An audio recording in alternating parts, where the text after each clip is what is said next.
RIP Test cricket. RIP as is, Test cricket has died. England cricket team got buried. দুদিন সম্পূর্ণ হয়নি, অ্যাসেজ শেষ। Greatest rivalry, greatest test rivalry দুদিনে শেষ। 10 over বাকি ছিল এখনো পর্যন্ত, আই থিঙ্ক দ্বিতীয় দিনের শেষে শেষ হয়নি তবুও। তার মধ্যেই খেলা শেষ। ইংল্যান্ড ক্রিকেট টিম ভাই প্লিজ তুম লোগ ये बास बॉल छोड़ दो। বাস বল, এটা বাস বল আর নেই, এটা এটা লুজ বল হয়ে গেছে। মানে ইংল্যান্ড এবং পাকিস্তান ছাড়া ইংল্যান্ডের এই বাস বল জামানার পারফরমেন্স কোথায়? ভারতও ইংল্যান্ডে গিয়ে সিরিজটা সুন্দরভাবে জিতে আসতে পারতো যদি না চোখ করতো, যদি না ক্যাচেস ছাড়তো। ব্রেন্ডন ম্যাককালাম স্টোকস জামানাটা কেবলমাত্র অন পেপারই দেখতে সুন্দর লাগে, অন দ্য ফিল্ড বাস বলের কোনো ইম্প্যাক্টই নেই। অ্যাশেজের প্রথম ম্যাচ দুদিনে খেলা শেষ, এবং তার প্রধান কারণ হচ্ছে ইংল্যান্ডের জঘন্য থেকে জঘন্যতম ব্যাটিং। ইংল্যান্ড দুটো ইনিংস মিলিয়ে ওভার্স খেলেছে 68 ওভার্স, 32.5 আর 34.4 ওভার্স, অর্থাৎ প্রায় 68 ওভার মতন ইংল্যান্ড খেলেছে দুটো ইনিংস মিলিয়ে, মাত্র 68 ওভার। কি দরকার? এটা ওয়ান ডেও নয়, এখানে রান রেটের ব্যাপারও নয়, টুর্নামেন্ট নয়, টি-20 নয়, যেখানে আমাকে রান রেটে বেশি রান রেটে গতিতে খেলতে হবে। একটু তো বুদ্ধি খাটিয়ে ব্যাটিং করা উচিত ছিল। ভেবেছিলাম যখন অ্যাসেজ শুরু হয় অস্ট্রেলিয়া অপেক্ষাকৃত ব্যাটিং কিছুটা হলেও দুর্বল, এবং অবশ্যই বোলিং এ কামিন্স, হেজেলউড এরা নেই, যদিও বোল্যান্ড আছে তবু, এবং স্টার্ট তো আছেই। তবে ব্যাটিং এর দিক দিয়ে উইদারল্যান্ড ডেবিউ করছে অনেক দিন পর, তারপরে Usman Khawaja out of form completely, Marnus লাবুসেনও বহু দিন থেকে ফর্মে নেই, টাচে নেই। অর্থাৎ ব্যাটিং এর দিক দিয়ে সামান্য হলেও কিন্তু অস্ট্রেলিয়া দল দুর্বল ছিল। আর ইংল্যান্ডের বোলিং অ্যাটাক বেশ কয়েক বছরের মধ্যে সেরা বোলিং অ্যাটাক ব্রড অ্যান্ডারসনের রিটায়ারমেন্টের পর থেকে। 4-4টে প্রিমিয়াম পিক ফাস্ট বোলার, তার সাথে সাথে বেন স্টোকস।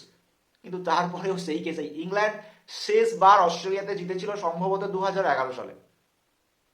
ইংল্যান্ড অস্ট্রেলিয়ার এই অ্যাসেজ রাইভেলরি এখন ভারত পাকিস্তানের মতন অবস্থা হয়ে গেছে। অর্থাৎ সবাই জানে, বিশেষ করে অস্ট্রেলিয়াতে যখন খেলা হয় সবাই জানে অস্ট্রেলিয়াই জিতবে। কেবলমাত্র ইংল্যান্ড যদি জেতে তাহলে সেটা আপসেটই ধরা হবে, ঠিক যেমন ভারত পাকিস্তানের ক্ষেত্রে এখন ধরা হয়। বর্ডার গাভাস্কার ট্রফি এখন মোর কম্পিটিটিভ দেন অ্যাসেজ। ইংল্যান্ড কোনো কম্পিটিশনই দিতে পারছে না। আর ভাই রে ভাই, ট্রাভিস হেড ভাই, এই ছেলেটা, এই মানুষটা কি করে এত ভালো খেলতে পারে, কি করে ক্লাচ হতে পারে এই লিমিটেড টেকনিক নিয়ে? রবিচন্দ্রন অশ্বিন একটা ভালো টুইট করেছে আই থিঙ্ক, যে বল আর ব্যাট আর ব্যাটের মধ্যে এত বড় গ্যাপ, এবং এই গ্যাপটা ইংল্যান্ডের মনে রাখা উচিত। ট্রাভিস হেড এমন একটা ব্যাটসম্যান, লিমিটেড টেকনিক রয়েছে, টেক্সট বুক টেকনিক ট্রাভিস হেডের মধ্যে নেই।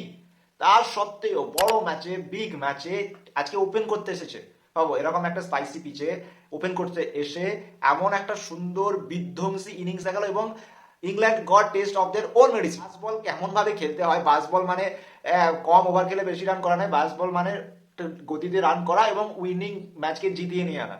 ট্রাভিস হেড সেটা করে দেখিয়েছে। ইংল্যান্ডকে শেখা উচিত যে ভাই, ট্রাভিস হেড শিখিয়ে দিল এটা হচ্ছে আসল বাস বল, তোমরা যেটা খেলো ওটা বলো ভাই। মানে ভাই ট্রাভিস হেড, বিগ রেসপেক্ট।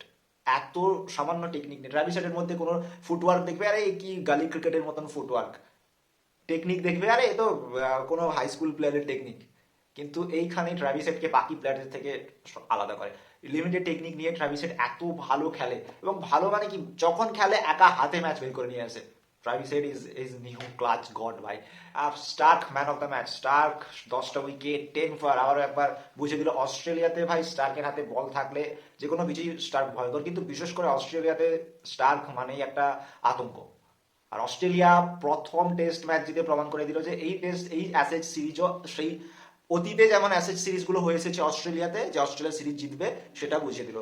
প্রথম দিন খেলা দেখার পর ভেবেছিলাম যে ইংল্যান্ড হয়তো ফাইট দেবে, বা বিফোর অ্যাসেজ সিরিজ ইংল্যান্ডের বোলিং লাইন আপ খুব স্ট্রং, অস্ট্রেলিয়াও অপেক্ষাকৃত দুর্বল দল। বোলিংটা যেহেতু হ্যাজেলউড কামিন্স নেই, তাছাড়া ব্যাটিংও বিভিন্ন বড় বড় প্লেয়াররা, বিশেষ কিছু প্লেয়ার্স আউট অফ ফর্ম, সেসবের বালাই নেই ভাই। এই অ্যাসেজ সিরিজটাও আগের মতনই হবে, এবং 5-0 যদি অস্ট্রেলিয়া জিতে না, অবাক হওয়ার কিছু নেই ভাই। ইংল্যান্ড তোমাদের দোহাই দিচ্ছি ভাই, এই বাস বল ক্রিকেট খেলা বন্ধ করো, এর কোনো ইফেক্ট নেই। এই বাস বল ক্রিকেট খেলে ইংল্যান্ড কিছু হাসিল করতে পারেনি। ফ্ল্যাট অস্ট্রেলিয়া আবার দেখিয়ে দিল যে কেন তারা অস্ট্রেলিয়া। ফার্স্ট ইনিংসে দুর্দান্ত বোলিং, কিন্তু সেকেন্ড ইনিংসে খুব খারাপ ব্যাটিং। তারপরে থার্ড ইনিংসে, অর্থাৎ ইংল্যান্ডের সেকেন্ড ইনিংসে ইংল্যান্ড একটা অসাধারণ পজিশনে ছিল, 65 ফর 1।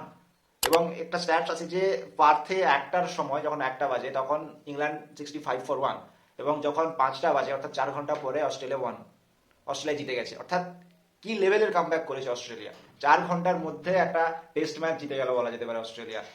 এবং অ্যাসে যে 1-0 এগিয়ে গেল অস্ট্রেলিয়া, সম্ভবত যদি 5-0 হয় অবাক করার কিছু নেই।